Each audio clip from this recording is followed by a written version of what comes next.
Episode की शुरुआत में हम देखते हैं हुआंग सीबू को, जो कि यहाँ पे चुपके से ऑफिस में आया होता है। पर यहाँ पे बोंगशू से देख लेता है और उसे कहता है कि आखिरकार तुम यहाँ पे क्या कर रहे हो, ये इतना अर्जेंटली नहीं है, तुम्हें हमेशा ओवर टाइम करने की कोई जरूरत नहीं है और ना ही सीक्रेटली आने की जरूरत है। ये से कहता है कि मिस्टर पे ने जो मुझे टाइम दिया है वो मुझे फिट नहीं बैठ रही है, इसी वजह से मुझे ओवर टाइम करना पड़ रहा है ताकि मैं अपने काम को कंप्लीट कर सकूं। पर बोंगशू कहता है कि मुझे नहीं लगता कि मिस्टर वे ऐसी रोकी सी मिस्टेक करेंगे। तो ये से कहता है कि ये सब छोड़ो, मेरा प्रपोजल ऑलमोस्ट कंप्लीट हो गया है, तो क्या तुम मुझे बता सकते हो कि आखिरकार इसमें क्या फ्लो और क्या नहीं, और ये कितना बढ़िया बना है। बोंगशू फिर यहाँ पे इसे काफी सारे बातें बताने लग जाता है जो कि इसके सर के ऊपर से निकल रही होती है। इसे कुछ समझ नहीं आता जो भी बोंगशू से समझाता है और इस वजह से बोंगशू से दोबारा बताने के लिए कहता है। बोंगशू फिर इसे बताता है कि मैं अब तुम्हें एक सिमिलर गेम दिखाने वाला हूँ जो कि हमारे जैसे ही है। पर यहाँ पे हम देखते हैं मायंग इन दोनों को ओवर टाइम करते हुए देख लेता है। हमें फिर कॉलेज के यहाँ दिखाया जाता है जहाँ मायंग और कुआन एक जगह बैठे होते हैं और क्लास ले रहे होते हैं। पर तभी कुआन को यहाँ पे मैसेज आता है जो कि यहाँ होता है सीबो का, जो कि इसे बताता है कि इसने गेम के फ्रेमवर्क को कंप्लीट कर दिया है, अब बस उसके अप्रूवल की जरूरत है।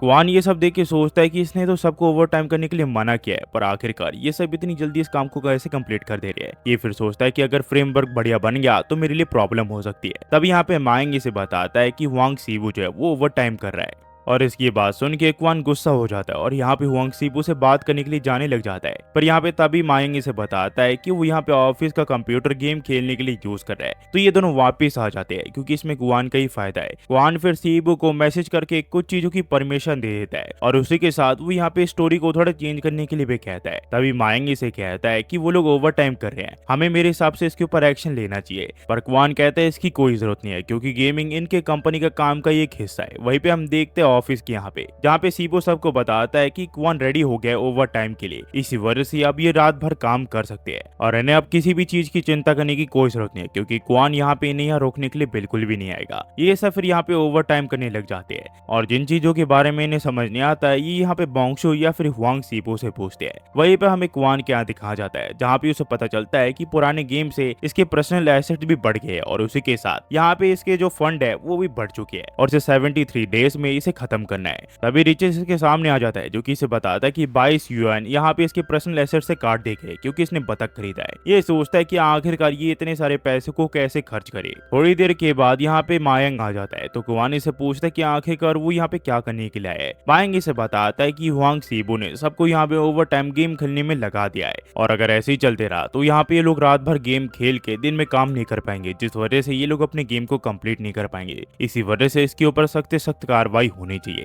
पर यह सुन के कुआन को आइडिया आ जाता है कि आखिरकार वो अपने पैसे कहाँ इन्वेस्ट कर सकता है। ये फिर से बताता है कि एम्प्लॉय अपने आप को सैक्रिफाइस कर रहे हैं, अपनी हेल्थ को सैक्रिफाइस करे इनके कंपनी के लिए और एक एम्प्लॉयर और बॉस के तौर पर इन्हें उन्हें यहाँ पे ओवर टाइम देना चाहिए क्योंकि वो इनकी कंपनी के लिए काम कर रहे हैं और उनके हेल्थ का भी ख्याल रखना चाहिए। इसी वजह से ये उन्हें ओवर टाइम देना चाहता है। मायंग इसकी बातों से पिघल जाता है और कहता है कि तुम सचमुच काफी अच्छे इंसान हो कुआन। हमें फिर अगले दिन दिखाया जाता है जहाँ पे सीबू कुआन को बताता है कि वो प्रोजेक्ट प्रपोजल कंप्लीट कर चुका है, अब उसके अप्रूवल की जरूरत है। पर ये सोच रहा होता है ये तो मेरी यूनिवर्सिटी के असाइनमेंट से भी काफी ज्यादा हार्ड है, आखिरकार मैं क्या करूँ। कुआन फिर से कहता है कि इस बारे में मैं काफी समय से सोच रहा था और इसी वजह से मैं तुम्हें फुल क्रिएटिविटी कंट्रोल देता हूँ। पर ये इसे कहता है कि उसके बाद भी आपको गेम का टाइटल तो डिसाइड करना ही होगा ना। पर ये इसे कहता है कि इस बारे में चिंता मत करो, वो हम आराम से सोचेंगे, अभी तुम्हें यहाँ पे कैफेटेरिया में जाके लंच कर लेना चाहिए। वहीं पे हम देखते हैं कैफेटेरिया के यहाँ पे जहाँ पे मायंग इनके लिए काफी सारा खाना ला चुका होता है। मायंग इन सबको बताता है कि आज से इन सभी के लिए यहाँ पे फ्री लंच होगा, इन्हें किसी चीज के लिए भी पे करने की कोई जरूरत नहीं है और उसी के साथ इन्होंने यहाँ पे इनके लिए जिम ट्रेनर्स भी हायर किए जो कि यहाँ पे इन्हें ट्रेनिंग देंगे। पर यहाँ पे सीबो लिनवान को कह रहा होता है कि मुझे पे बिल्कुल भी समझ नहीं आ रहा। तो ये से पूछती कि आखिरकार ऐसा क्यों। ये से कहता है कि मैंने आज तक किसी बॉस को इतना दरिया दिल होते हुए नहीं देखा है, वो हमें इतनी सारी चीजें दे रहे हैं जिसकी हमने एक्सपेक्टेशन भी नहीं की थी। तो ये से कहती है कि वो इसलिए ताकि हम अपने काम पे फोकस कर सके और हमारी हेल्थ भी बढ़िया रहे, जिससे हमारी कंपनी को ही फायदा होगा। इसी वजह से कुआन ये सब कर रहा है। इसकी ये बात सुन के सीबो इसे कहता है कि सचमुच तुम्हारा और पे का माइंड बिल्कुल सेम टू सेम है। इसकी ये बात सुन के लिन वान कुआन के सपने देखने लग जाती है, पर ये किसी तरह से होश में लाता और कहता है कि कुआन ने जब हमारे लिए इतना कुछ किया है तो हम ओवर टाइम करके उसकी उम्मीदों पे पानी नहीं फेरेंगे, हम इतना ज्यादा काम करेंगे जिससे वो इम्प्रेस हो जाएगा। तभी इनके फोन में एक मैसेज आता है जो कि कुआन ने भेजा होता है। इसमें ओवर टाइम के इन्हें पैसे दे दिए गए होते हैं। और इस बारे में बात करने के लिए लिनवान यहाँ पे जाती है। वो इसे कहता है कि अब ओवर टाइम करना बंद नहीं है, पर मैं हर घंटे के हिसाब से अब तुम्हें ओवर टाइम के पैसे दूंगा। यहाँ पे लिनवान इसे कहते कि इसकी इन्हें कोई जरूरत नहीं है, इसी वजह से इसके ऑफर को रिजेक्ट करना चाहते हैं। पर क्वान सोचता है कि आखिरकार इनकी प्रॉब्लम क्या है, आखिरकार कौन ओवर टाइम पेमेंट को रिजेक्ट करता है। ये फिर इसे कहता है कि तुम मेरे से टोकन ऑफ अप्रिसिएशन समझ सकते हो। लिनवान फिर बाहर आ जाती है, जहाँ पे सभी लोग इसे पूछते हैं क्या उसके ऑफर को इसने रिजेक्ट कर दिया। ये इसे कहती कि नहीं, इसने उसके ऑफर को रिजेक्ट करने की काफी कोशिश की पर वो नहीं कर पाई। तो ये लोग सोचते कि सचमुच इनका बॉस पे क्वान कितना अच्छा इंसान है, वो अब इन्हें ओवर टाइम के भी पैसे दे रहा है। तभी बोंगशू इन सबको कहता है कि मैं समझ नहीं पा रहा कि आखिरकार हम सबके साथ प्रॉब्लम क्या है। हमारे शेड्यूल में हम गेमिंग टेस्टिंग बिल्कुल भी नहीं कर पा रहे, और मुझे पता है कि हमारे ऊपर पे बिल्कुल भरोसा करता है, इसी वजह से मैं उसके भरोसे को टूटने नहीं देना चाहता। हम लगातार काम करेंगे। हमें फिर कुछ देर बाद दिखाया जाता है, जहाँ पे क्वान बोंगशू को अपने ऑफिस के यहाँ पे बुलाता है और उसे पूछता है कि तुम्हें बिल और मटेरियल को देख के क्या लग रहा है।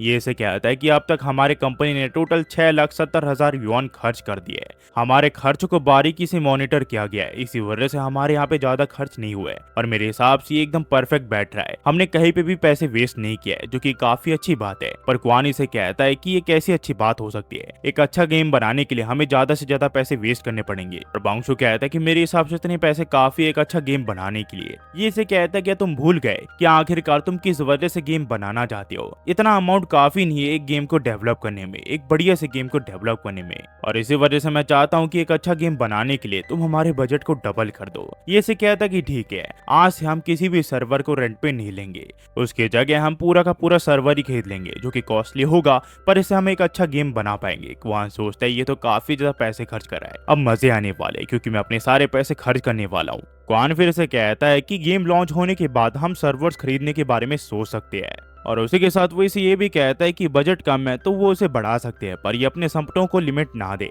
सीन फिर जाता है फायर स्काई स्टूडियो की बॉस के यहाँ पे, जहाँ पे वो एक आदमी से बात कर रहा होता है। वो उसे कह रहा होता है वो किसी भी हाल में टेंगड़ा कंपनी को डिस्ट्रॉय करना चाहता है। वो आदमी से कहता है कि उसे चिंता करने की कोई जरूरत नहीं है, क्योंकि जो उसका दुश्मन है वो उसकी कंपनी का भी दुश्मन है। तभी इसका सेक्रेटरी से बताता है कि टेंगड़ा कंपनी के एम्प्लॉयज काम पे रखने लायक बिल्कुल भी नहीं है, क्योंकि उन्हें गेमिंग डेवलपमेंट में से कुछ भी नहीं आता। ये इसे कहता है कि वो कुछ नहीं जानता, वो बस चाहता है कि वो किसी भी हाल में टेंगड़ा कंपनी की डिस्ट्रॉय कर दे, इसी वजह से वो सभी के सभी एम्प्लॉयज को खरीद ले। वही हमें फिर बोंगशू को दिखाया जाता है, जो कि 1% शूट से रिलेटेड गेम्स को देख रहा होता है, जिसमें कॉल ऑफ ड्यूटी, पबजी और भी अलग अलग गेम्स होते हैं। यहाँ पे इसे पता चलता है कि लोग यहाँ पे इन गेम को खेलने के लिए मरे जा रहे होते हैं, और इसी वजह से कंपनी भी यहाँ पे काफी सारे पैसे लगाती है, और वो यहाँ पे टूर्नामेंट भी ऑर्गेनाइज करती है, और इसी वजह से ये गेम इतनी ज्यादा पॉपुलर होती है। उतने में यहाँ पे सीबू आ जाता है, जो कि इसे पूछता है कि वो क्या कर रहा है। ये इसे बताता है वो काम से रिलेटेड वीडियोस को देख रहा है। सीबू से पूछता है कि आखिरकार वो उन डॉक्यूमेंट्स को कब वो प्रूव करेगा जो उसने पहले दे रखे थे, ताकि अपने काम को कंप्लीट कर सके। ये इसे कहता है ये वीडियो से कुछ सीखने की कोशिश कर रहा है, इसी वजह से अभी थोड़ा बिजी है। उतने में यहाँ पे एक और लड़का आ जाता है, जो कि इसे कहता है कि मुझे तुमसे कुछ पूछना है। उतने में यहाँ पे कुछ और लोग आ जाते हैं, जो कि इसे कहते हैं कि तुम्हें यहाँ पे कुछ डॉक्यूमेंट्स को अप्रूव करना पड़ेगा ताकि हम काम कर सके।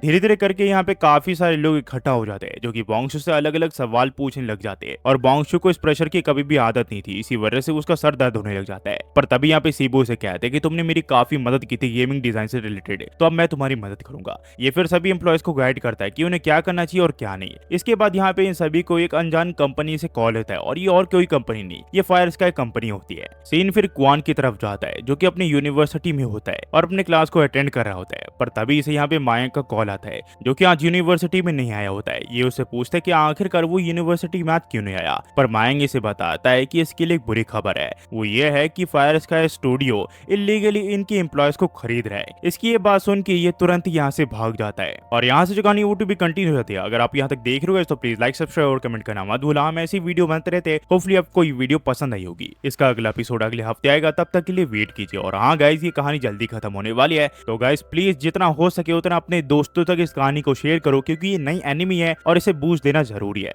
तब जाके मैं और भी नए एनिमीज लाते रहूंगा चैनल पे। जाते हुए सिर्फ इतना ही होगा। Thanks for watching, next video मिलते हैं। होपफुली आप सब बड़े होंगे। अगर आपने मेरे सेकंड चैनल को विजिट नहीं किया तो आप वहां जाके विजिट कर सकते हो, क्योंकि वहां पे भी मैं वीडियोस डालते रहता हूँ। Thanks for watching guys, next video मिलता है। होपफुली आप सब बढ़िया होंगे।